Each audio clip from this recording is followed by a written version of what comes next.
Okay, one more time. All right. I'm April White. And I'm Christopher Tompkins. And you're on the line with the Pipebusters. Welcome. Ready for some real talk on strategic communications? You're in the right place.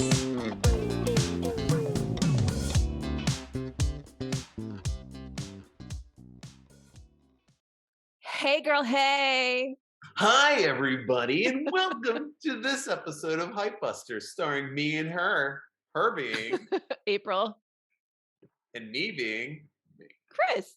That's right, April and Chris. Wasn't this an adorable beginning of the show?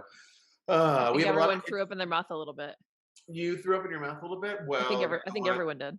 Yeah, well, it's the that's not the monkeypox, but that is definitely an indigestion issue that you could look into with some Prilosec, which I found does not touch me at all. If I take anything related to Prilosec, nothing. It's just like, and then I go from tea to coffee, and then I go to black tea. I don't know. I have an issue with it, but anyway, I see that. Yeah. It was a lot of information. So what else can you share with us about your personal digestion and habits? Well, What's happening? No. Thanks, Fiber. Thanks, Obama. Yeah, things have been going great. We have a great show today, folks. There's a lot of interesting stories that we were just kind of reviewing. One, and I'm going to give you a little teaser. Grandma raid portraits is coming up and Captain Trash. To get you ready. If you have a bug problem and you have a grandma, you better listen to this. Or if your grandmother has a bug problem, you're an awful person. But yeah, I have some pretty cool news. Remember I was telling you that I was going to do a shorter work week and I was going to get back. Volunteer on Fridays. Yeah, on Fridays. So there's this really super cool initiative to give access to people to food that don't have access to it for any reason, money, whatever. And it's a pay what you can cafe. You basically, the food is donated from all different places like Whole Foods, Olive Garden, wherever. And they pick up the food and then whatever they get, they sort, and then that's what they cook with to make the meals that day. So it's almost like Chopped. So I went to an orientation a weekend and a half ago. And you're basically working under a Michelin star chef as the sous chef. What? How about that? That's amazing. Super cool. So I'm going to be doing that every Friday, starting next Friday for 4 hours on Friday. Yeah, so I'm really excited. Thank you. It's kind of well, I love cooking and I would love to be in the kitchen more. So it'd be nice to learn from someone who's really good. And also, you don't know what the hell you're doing when you get there. So you go there and it's like, okay, today we're making this. Today we're making. Wow. How cool. It's really cool. I love this for you. Yeah, I like it for me too. So it better take. You're volunteering and getting at the same time. Giving and getting. Giving and getting. Life. Yeah, exactly. Like a healthy sex life. But I think that when I'm thinking, well, I mean, for all of our listeners out there, that is a key. Just saying, laying on your back and just going, okay, is that it's not going to fly here on Pipebusters. Don't go full cod. Okay. But no, I'm red as a tomato, thanks to Chris. Well, that's what I try to do. I try to bring the color back into your lives, folks. Here at Pipebusters, rated #1 on iTunes, Thailand. Okay. One of the things that's really cool too is that we are going to create a charitable giving bonus for our agency staff. So if they want to do anything with this same charity, we will give them bonuses. Oh, how cool! Yeah. Wow. So we did a fitness initiative. We're doing a secret bonus every single month of performance as well. What's the secret about it? The amount? No, it's a set amount that nobody knows that I know. We're going to privately give it.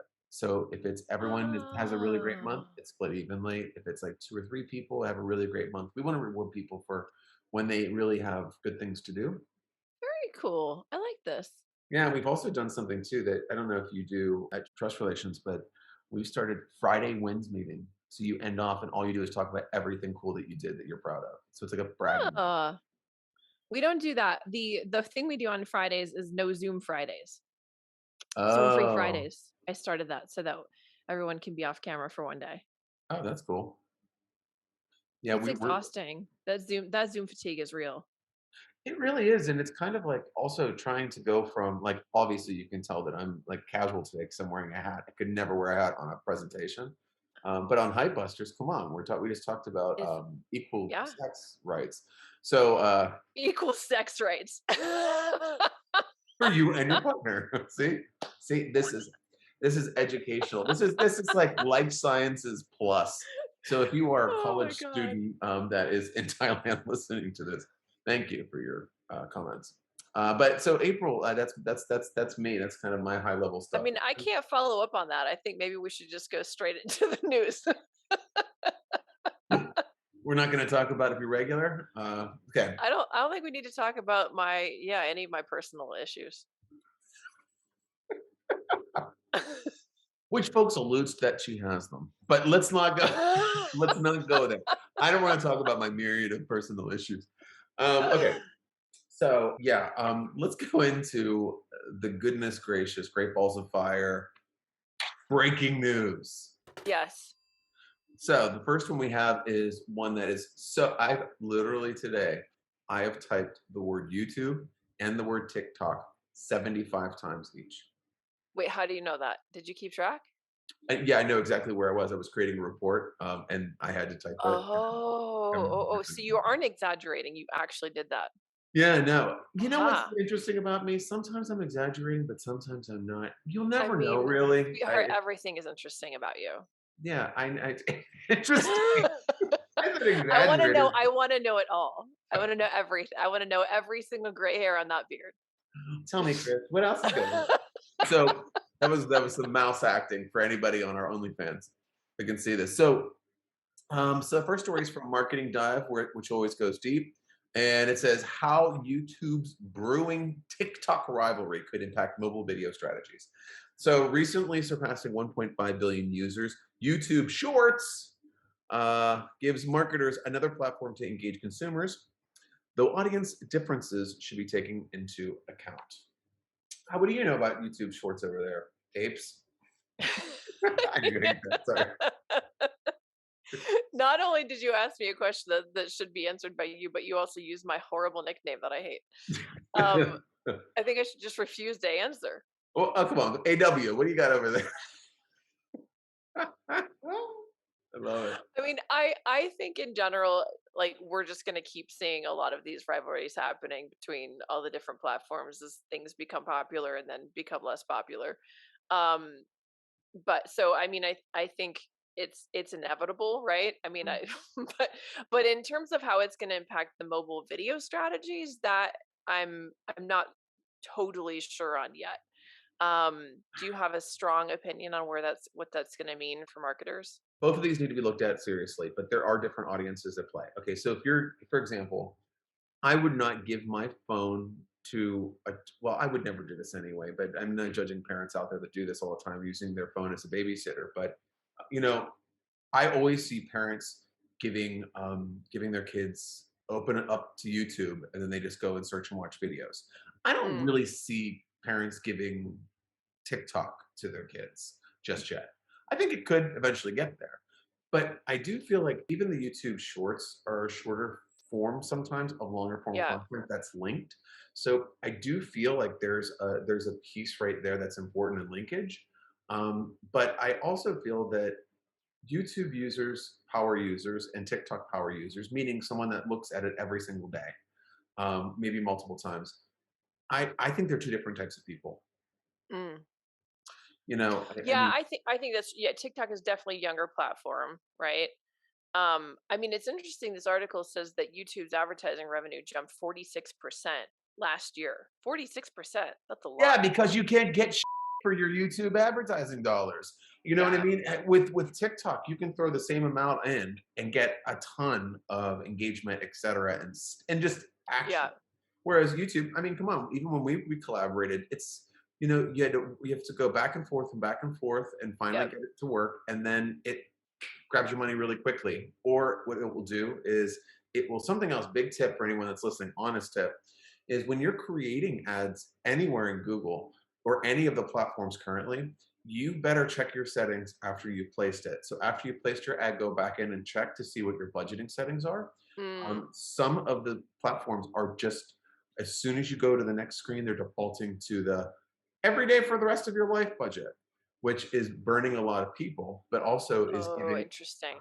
but also a lot of people are that would create a jump, right, in revenue. Yep. I don't know. I'm not saying conspiracy theory here, but I do feel that there is a little bit of that at play. And I think YouTube ads were like, oh, they were dirt cheap. And then as soon as everyone got on them, they're like, whoa, it's really expensive. It is if you want to drive traffic. If you just want to bring more people to YouTube to look at something, I mean, it's not the end of the world. But Yep. if you want to actually get people off of YouTube to convert to something else, that's really hard and it's expensive. Yep.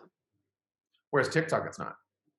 So, what should I mean? If we're looking at legacy users versus newcomers, I think newcomers are going to be TikTok. Legacy people are going to be YouTube. But me personally, I can't watch video after video after video.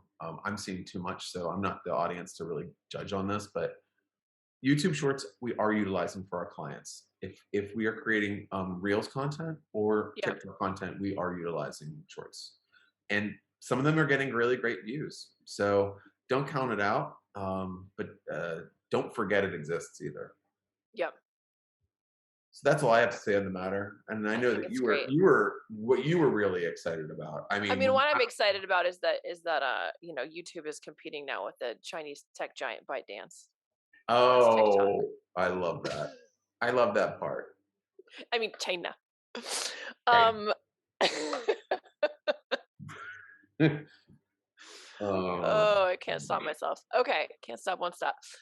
The next article that we have in our breaking news section is from Pew Research, and essentially it's about how Twitter is becoming a go-to social media site for U.S. journalists, mm, but not for the public. uh-oh. Pew pew.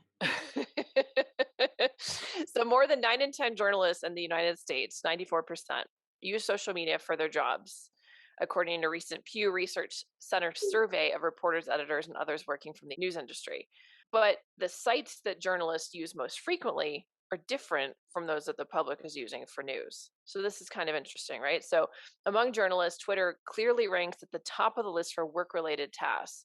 Around 7 in 10 journalists say it is the social media site that they're using most or second most for their job. This is pretty interesting to me, being in PR and obviously, being somebody that's constantly trying to figure out what journalists are getting their news, looking for news, et cetera, because it feeds into how you can pitch them, where they're going to find a nugget of a story that might lead Mhm. into them wanting to do a bigger story on something. So this is pretty interesting. And then the second most used social media site for journalists is Facebook, 52%, whereas Facebook's number one for US adults looking for news, and YouTube is number two for US adults. So it's kind of interesting. And then Twitter is 13% of normal US adults. So it's far behind for regular folk, if you were, instead of Mm. journalists. Yeah, I think this is interesting. I mean, it makes sense to me. I do wonder how it will shift given how things are shifting at Twitter, but we still don't have a final outcome on what that's going to look like either. So, Well, I think that the part of Twitter is that it thrives on excess and it thrives on high volume. So that when you're doing a search, you're almost doing like a Google search of what's kind of happening within the lexicon. So I do feel like that's the power, and that's why journalists are like, mhm, they're like, no, shit, this is where I need to be. And yeah. then I think Facebook is like, okay, now what is a normal man and woman interested in? And that's why they're going to Facebook, because they want to check these stories and see how they're being reacted to. Because Hmm. Twitter is not used by these people, but there are Hmm. people that, you know what I mean? So it's kind of, Yep. that's why the disparity is there, because Facebook's number one. Now, for example, if YouTube was number one for US adults, YouTube would be number two for journalists. Because what they Yeah. want to do is they want to see where they can get the most information, bang for their buck, which is Twitter. And then next is kind of like, where can I get public opinion? And I think that that's what they're saying Facebook is. I would say that you probably can get a nice cross section. You don't get the youth vote on Facebook. I Mm. mean, you don't really see that weighed in very much, unless the youth is very right. You can still see that a little bit on Facebook. But yeah, I mean, anytime that anyone's doing a PR campaign, I always suggest Twitter as part of it so that we could tie in For any sure. coverage and that kind of thing. But thanks, Pew. Good old Pew. You know what? Pull up a Pew research. I really like it. Good story. Really enchanting for me. But what I really want to get into is I want to get you into wanna because duke it out. I want to duke it out. And you said before you were hashtag feisty, I which am a little feisty today. she's super feisty. You don't just. I mean, she's going to get that guitar and break it over your skull. Stories. So get ready. It's happening. Point and counterpoint. So okay, so we're gonna go into the first one, which is not done by Pew Pew, but it's done, it's done by Pointer. Pointer. Yeah, Point. Pointer, which is the only male Pointer sister, which is really confusing. But He's lying. That's not news, true. if anyone thinks I'm telling the truth, stop listening to the show. Stop listening. Not our number one audience, though. Not our number one audience. We're number four in Alaska. So news organizations have a social media problem. News outlets shouldn't be shocked when social media dust-ups happen, but they often seem clueless on how to handle them. Oh my God. Is this true or is this true? It's so true. Oh my It's God. so true. Yeah. Yeah, it's funny. It's you think that PR and media seem to go hand in hand, so you think that because they do media, they'd know how to do PR, but is not the same thing. It's, No, like, not even close. no, it's not Um, even close. so this came about because the Washington Post had this messy controversy last week, and essentially, one of the better known reporters retweeted a sexist and homophobic tweet that was then noted by another Post reporter. And then over the course of several days, there was drama and it all unfolded, and there was this huge thing. And then the reporter who retweeted the offensive tweet was suspended, and the reporter who called him out was fired. And the executive editor of the Hmm. paper sent out two memos that essentially told staffers to be mindful of how they treat each other on social media. Hot mess. So this is interesting to me. There's also been some recent coverage about news outlets that are encouraging reporters to delete old tweets that aren't currently, copacetic with current culture. In combination, this is a very interesting topic. Yeah. One of the things I really agree with is that there has to be some sort of internal process in place that they're all trained on in order to use it properly. Yeah. You don't give someone a free car and it has a stick in it and say go ahead and try to drive it. I mean, you have Yeah. to kind of give the guidelines in order for it to work properly. And they have to that point, they have to be clearly defined and they can't be subjective. So it can't be like, oh, you retweeted something offensive. We'll define offensive, right? Because everyone's going to recalibrate whether or not that's offensive or not offensive. And you can't be this thing where it's like, the snake in the grass that comes and bites you and there's no warning with, there's like no rattle. It's like, okay, like you got to tell me, where are we drawing the line? Make it clear, make it something that's, objective, and then I think you can do it. But otherwise, I think that this just gets in some really great weird territory And see, where anybody can just change the rules, and it's like having that, the sociopathic, psychopathic partner that like changes the rules every 2 seconds, right? It's like we don't want society to turn into that. and I also don't want to constantly live in fear of offending. So, and I think that if you're in the press and you're for free speech, I think if you are productive with your critique, then it makes sense. But I think if it's just hateful to be hateful or mean to be mean, that's like and you shouldn't be doing Yeah. that because you're a professional. So it discredits you as a professional. But I Yeah. like to see that because I like to see who these people are when they go out in the real world because I have to listen to their opinion. So I have to read their opinion and go, oh wow. Like the guy that wrote the Pew Pew article, he could be a neo-Nazi sharing neo-Nazi tweets. And I mean, like, I would rather see those and then go, okay, Pew, I'm sorry. That stinks. But like, do you know what I mean? Like, I kind of want them to express themselves as journalists, but to Yeah. not to do it like trolls. No, and I think they should have the right to have their own opinions about things and not have every single thing they say be fall into some party line as dictated by their employer. I mean, that seems very creepy too. If I was an employer and I was worried about that kind of thing, I would say, hey guys, here's the guidelines. Do your best. If anything comes up that's out of the ordinary, we're gonna have to call you on it. And I think that just kind of creating something like that, because you know how the papers work, and it's Yeah. not like I mean, a lot of the stuff is dictated as to what stories you're going to be covering and what things are going to be hitting the news. Yep. So this is just a different version of that. But I Hmm. wish the personalities and the alliances could be seen a little bit more. But I don't know. I think it's just gonna get messier, messier, messier, especially on social. My God. I really am not a fan of the going back and deleting things from the past. I feel like that doesn't allow for anybody to have growth. But anyway, that's not this particular article, but in general, I just find this issue very interesting.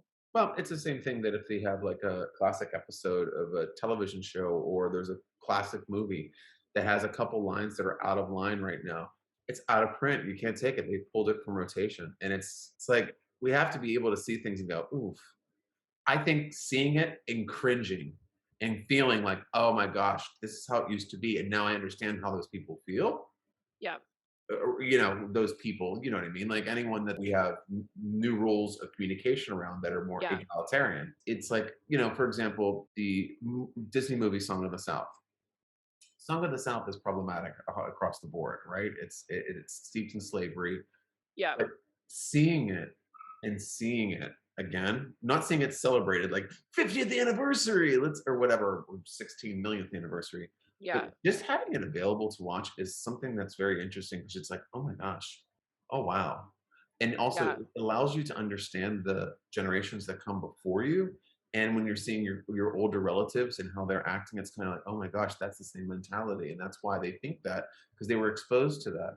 So I don't know. I just find it really like putting things, just taking things out and canceling things and shelving them so no one sees them isn't productive yeah. either.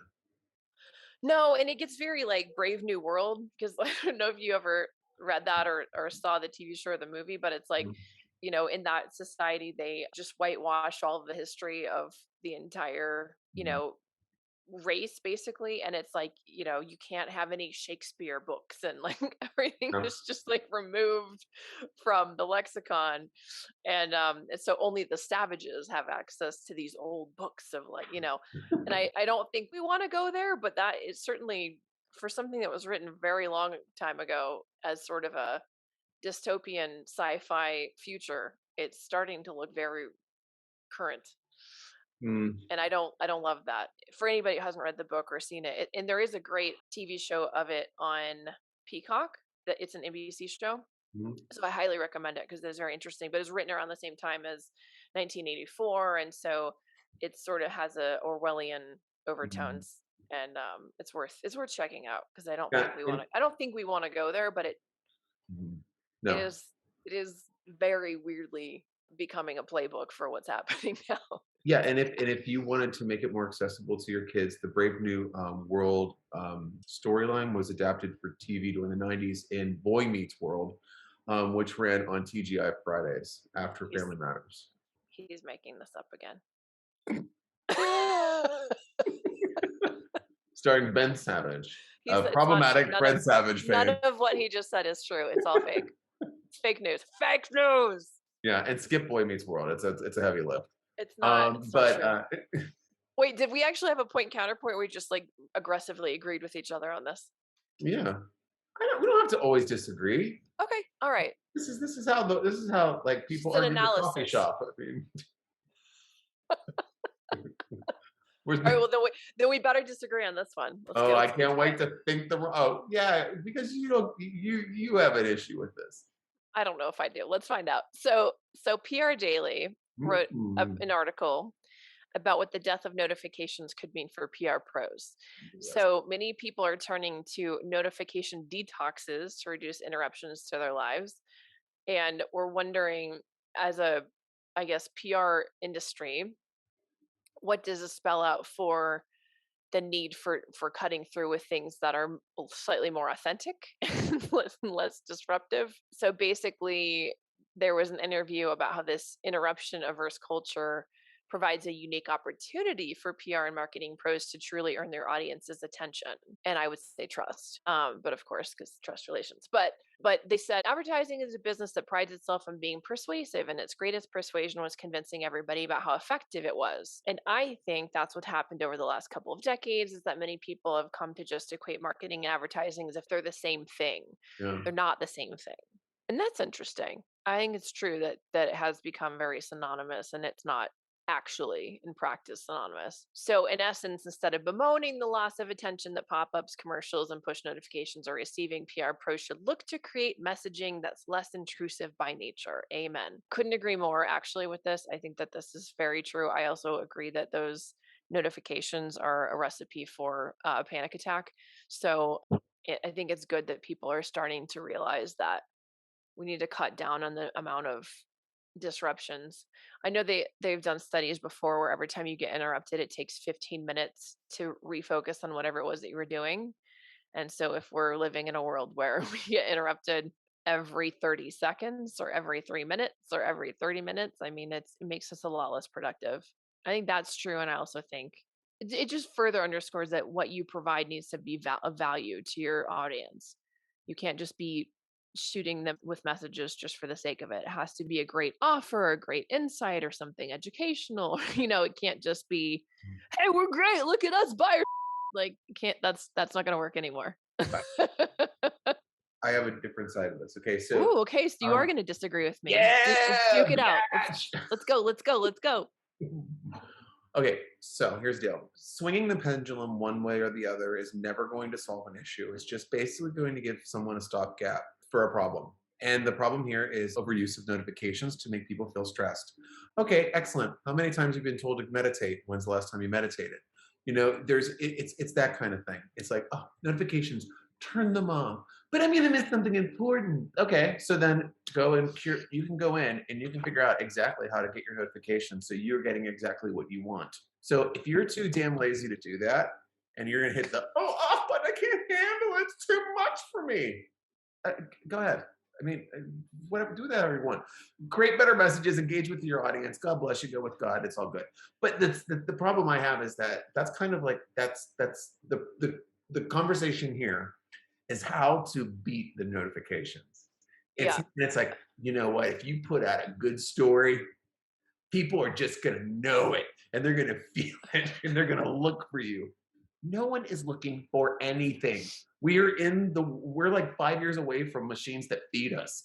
I mean, Yeah. like this is like the notifications are it depends if you're working on a tech heavy job, which if you're breathing, you probably are, because you're gonna use a computer or chat or email or a fax machine or whatever's of Xerox. I don't know what's Yeah. left. There's always notifications involved with things. And I think notifications are the way to lull us into a feeling of someone's got my back. For example, like with our notifications internally in our agency, we have categories for them and which ones you can ignore and which ones you have to jump onto. And there's ways Mm. we code them so they're done like that. Yep. Why do I do that? So I don't have to turn off notifications if I'm doing something. So if something's urgent, I'm still available. I'm just like, now, turning off my phone, and then like a relative dies in the middle of the night. You know what I mean? It's like that's not how we should be. We shouldn't be all or nothing on this. We should be smarter about how we do it. And Yeah. then obviously create better messages, but that's never good. I mean, that's like better content, be more authentic. I think that stuff is starting to Broken get a record. little, yeah, as exciting as an Elon Musk story. My boyfriend, the hunk of cheese. Hunk of cheese. Have a hunk of cheese, Slim. So there was your point and counterpoint. To see what happens after the show, visit us on our Patreon channel, Pipebusters. Patreon, and it's really inexpensive too. You can just check it out. Just Google it and then DM us, and we'll tell you where it's not.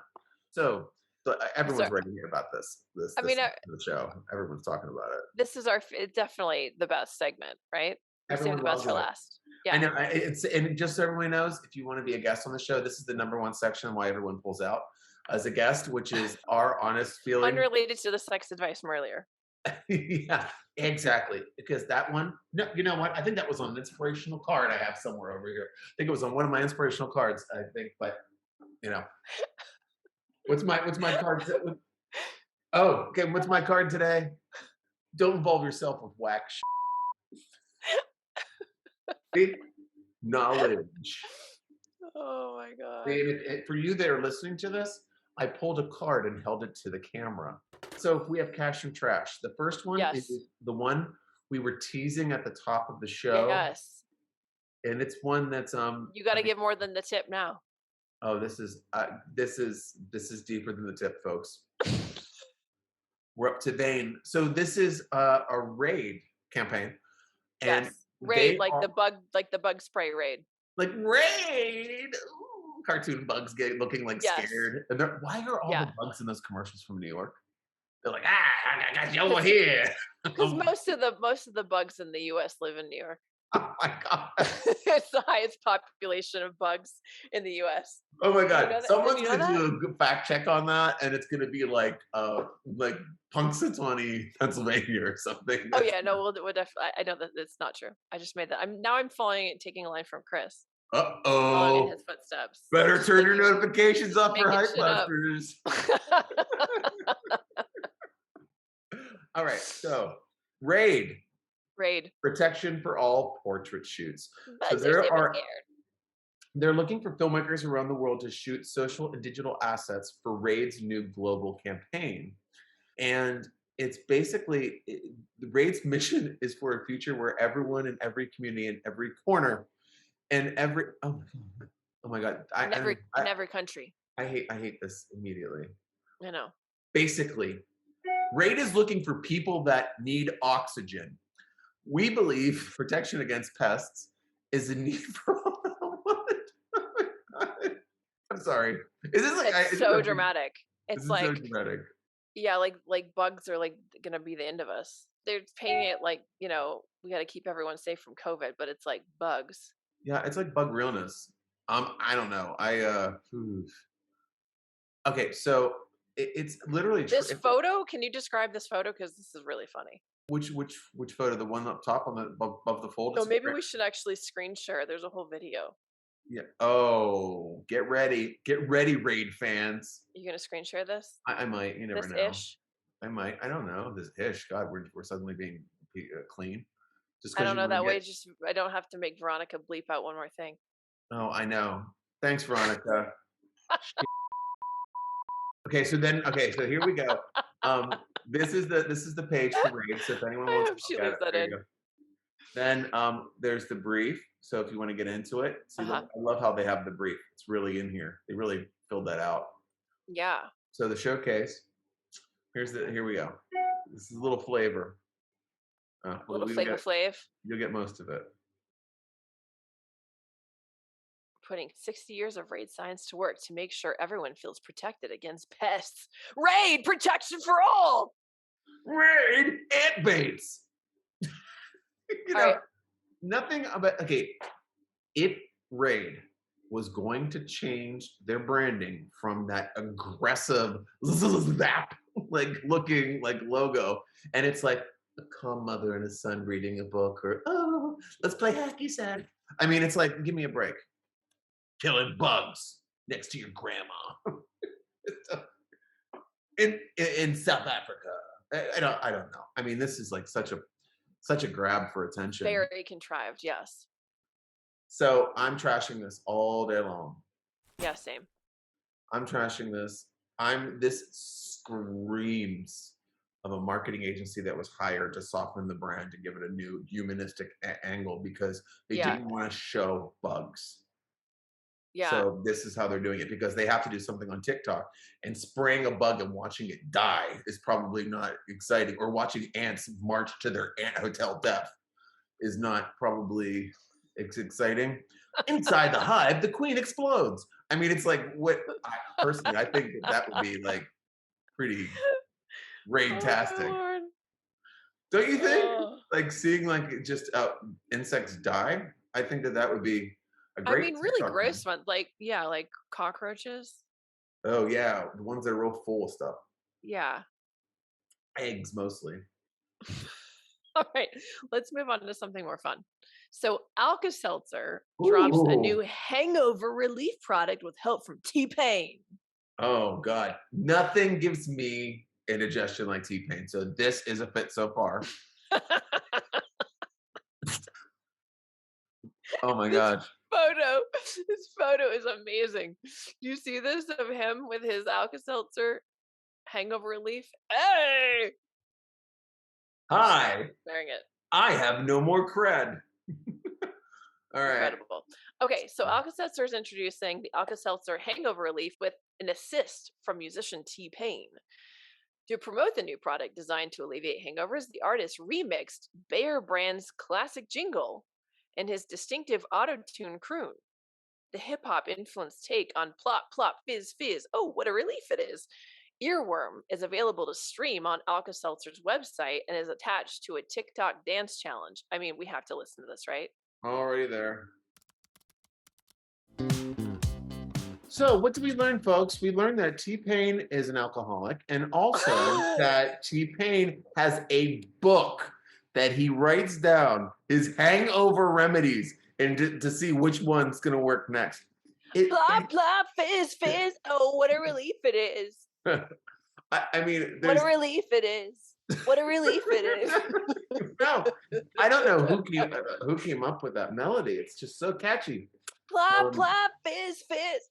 Oh my God, Oh terrible. God, it sounds like I an need interstitial auto-tune. title scene from a Housewives show. T-Pain. T-Pain, bye. I'm sorry, this is the end of you. But well, I think this is kind of like the tail end of T-Pain anyway, right? I mean,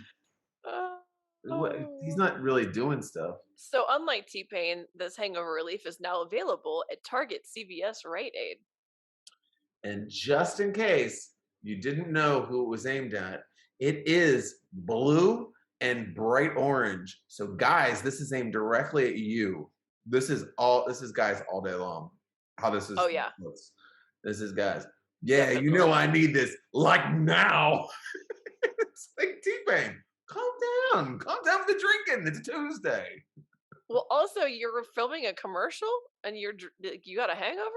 Yeah, because he doesn't want to do this. This is like Okay, a big. fair. All right. Okay, This is a fair. mass pay. What we're gonna do though is we are going to see this on TV, and that's where he makes his money. Oh, but what's gonna happen is it's fast acting. It starts to relieve hangover symptoms in as little as 15 minutes. That's impressive. Because it's aspirin, people. Try that and see if you get a little relief in 15 minutes. Like it relieves body aches and headaches, fights mental fatigue, and also makes you more attractive. So and smarter. This has everything. It gives you better boners. Better boners with T-Pain. That should be the tagline. Oh Yeah. God, what? How offensive that is. Okay. And also, by the way, this has been around. They just repackaged it. So this is, I think, as a relaunch for Alka-Seltzer. I don't think it's a bad idea. It's probably opening it up to a new market. But I don't think the market that it's trying to open up to are really saying like, oh, T-Pain, yeah, he's cool. Like maybe if it was even little, I mean, even let's say like Lil Nas X would get more of a cross section. I don't know on this one. I'm on the fence. I'm gonna cash it because I think it's a good rebrand. I think it is too, even though it's kind of tacky. Oh, it's super tacky, super cheesy, and I would not. What I would do is I would be like, "Oh, look at this idiot," and like, "This is so cheesy and this is so dorky." But oh, I'd probably buy it. You know what I mean? Like I didn't know it was out there. You know what I mean? And it's funny, it gets your attention. He did. And you know I need this because I do this. Plop, fizz, fizz. Oh, what a relief it is! Let me get my book. I'm gonna write down Alka-Seltzer. Forget Bloody Mary. Forget Hair of the Dog. I got Alka-Seltzer. Okay, so good old time. Then we got good old Schmitz. Schmitz and Megan Rapinoe team up to prove how quitting can be an act of courage. Quit with Schmidt. This is like this whole thing's a tongue twister. Tongue twister it is. Good luck. Quit with Schmidt shows how quitting can be positive when guided by self-fulfillment through a new social contest where winners land personalized quitting advice from Megan Rapinoe and brand founder Jamie Schmidt. So many S's. I mean, that was like share all day long, babe. Yeah, I'm like out. Okay, so the founder, she had the courage to quit a 9-to-5 job to pursue a more fulfilling passion, which was creating a natural deodorant. Natural deodorant. Okay. Good. That's cool. And then they got Rapinoe in to soccer all-star. Yeah, she's a big deal. Rapinoe says she quit a lot in her career, just generally in my life, in order to put my dreams and goals first. And she's excited to get the next generation of quitters to say goodbye to what doesn't serve them. So it's less about being a quitter and more letting go of things that you don't necessarily need to due to cultural norms. Awesome. and then you get into the best thing ever, which is the Schmidt Quitters Club. I was Um, just about to say, I mean, that's definitely the that's best part. To encourage people to share their own quitting story for a chance to win an exclusive coaching session via video chat. yeah. I'm trashing this big style because I don't like Big strings. time, big time. Big style. Pop pop is what a relief it is. What a What a relief it relief it is. is. What a What relief a it is. relief it is. What a relief What a is. relief. Plop. This. This is going to be on the B side of our record. We're going to release that later. It's basically Schmidt's Quitting Club Social is the song. And we are quitting it. Yeah, what a relief that is. So I don't like people just saying, Trash. "Oh, you don't like it? Quit. Follow your dreams." I mean, it's just I don't like bumper sticker advice. If you're gonna lead people like off the cliff from their career and everywhere, at least give them another stepping stone. And I It don't. doesn't it doesn't always work either. I did actually, true story. I quit PR for a while thinking I was gonna pursue music, hence the music equipment behind me, Mhm. and completely, like, just crashed and burned and had to go back into PR. See, so just to let everybody know, if you follow your dreams, you'll fail. So stop following your Not dreams. necessarily, but do it at the same time. Like, that's what I learned, and I was just Yeah. as productive, right? I was like, "Do it at night, do it on the weekends." Like, you don't have to, like, quit everything. You don't have to destroy your life and, implode your career just to pursue something that you're passionate about. Like, Mhm. Totally. do That's that that's the instead whole. of drinking every night. Like, do Yeah. that instead of plop, plop, fizz, fit. Oh, what a relief it is.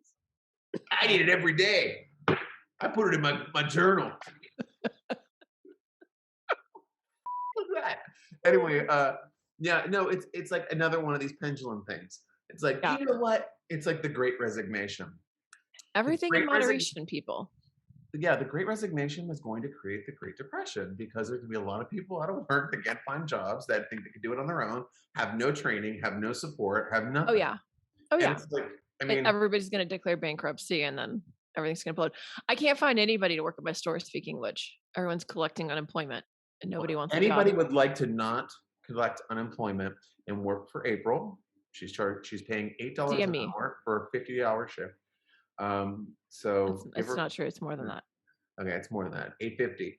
And so all you have to do if you want to win the next position at Cowboys and Fairies, just give your Cowgirls. own rendition of Cowgirls and Fairies. Just give my rendition of Pop Pop is biz, and then Yeah. tell her whatever Mhm, is the one that really gets the attention. She'll let mhm. you be a virtual attendant of her store Yes, for one day, for one day. One day only. 1 day only. Yeah, And I mean, with an offer like that, who can refuse? many. But it's this like totally grinds my gears because it's not even like sisters doing it for themselves. It's like everybody's doing it for themselves, Yeah. and they're going out like they're quitting everything and just going like I got this. Like I've been doing this for 13 years on my own, and Mhm. I started out doing freelance while I was employed in order to see if it was something I liked, and I could do That's it and make a living. that's how you do it. And it's still a struggle Because while it you're takes starting a out. long time to Yeah. build up anything. It does. And then when you get it, you get it. But then at the same time, with all of these people like heading out, service-based companies like ours, it's like catch the business because they're passing it over to people that have some sort of clout, some sort of whatever, no matter Yeah. how inexpensive you are. So Yep. I have a feeling that the people that are just saying, I'm quitting, are going to be the ones at the bottom of the totem pole. And then we, with the experience, are going to be at the top. And that's going to create the disparity that's going to come up next, Mm. which I don't like. But I don't know if it's the time to quit in a sea of quitting. Do you know what I mean? Like when I quit, it wasn't like there was tons of people in my discipline that was focusing on it. There was a lot, Mhm. but it wasn't like the entire country. Everybody was doing it. Like people at Subway are quitting Yeah. Subway and then starting their own like freelance Subway business, sandwich band business. So it's interesting now because I obviously started Trust Relations 4 years ago, and that's really successful. But then I recently, as I think a lot of listeners know, started a store. And what's interesting to me is what I'm discovering, people come in and they look at everything I've curated, they take pictures, and I bet you half of them go and try to find it as cheap as possible on Amazon, right? Trying to compete as a small business with those really big box stores and where they can get things at wholesale because they're, you know, a national or multinational organization that can do things at scale, there's no way to compete. So, I mean, if you're starting something small, it can go either way, right? It can crash and burn or it can go really well, but better to start small and test it out to find out, which is why I did a tiny store instead of, getting something Mhm. huge off the bat, right? Because you need to make proof of concept it. But you've got to know that there's a place for it and that you can compete with the big dogs because Yeah. otherwise you're just going to get squashed like a bug in a raid video. Yeah. Rain! Watch out, Grandma! Grandma, get off the toilet. Blah blah. But the thing is, like, one of the things, if you are starting your own business, the businesses that are really nailing it right now is if you're doing anything bespoke and handmade, or you're an artist. Those Yep. are two things that you can't reproduce on Amazon. So Yep. if that's something that you're really passionate about, lean into that. Yep. Um, because it is something that's valuable. But if you're doing the service everyone else offers, just kind of like don't screw yourself over or put more stress on your family. Just Yep. sure that you're doing the right thing. And don't quit with Schmidt. Oh, trash, Trash. trash, fizz. Oh, what a relief that is. Okay. Oh, it is. Should we wrap it up? Yeah, let's wrap this mother Okay. up. Perfect. Well, thank you guys for joining us for another episode of Pipebusters. Yeah, if you have any questions about the news companies and conversations from the show this week, even the naughty ones, you'll find our contact details in the show notes below. And don't Only hold us sex to any of the questions. opinions that you heard. Everything is sex related goes to Chris. Yeah. Our DMs are always open for news, companies, and suggestions. If you want to hear about something next, and if you're looking for a chance to put your brand in the hot seat, we promise to try to be nice. Yeah, and she did say news. What else can we say? Folks, thank you for listening so much to us on our ramblings. Again, see you next time for some real talk on strategic communications with me, Chris, and her AW. April.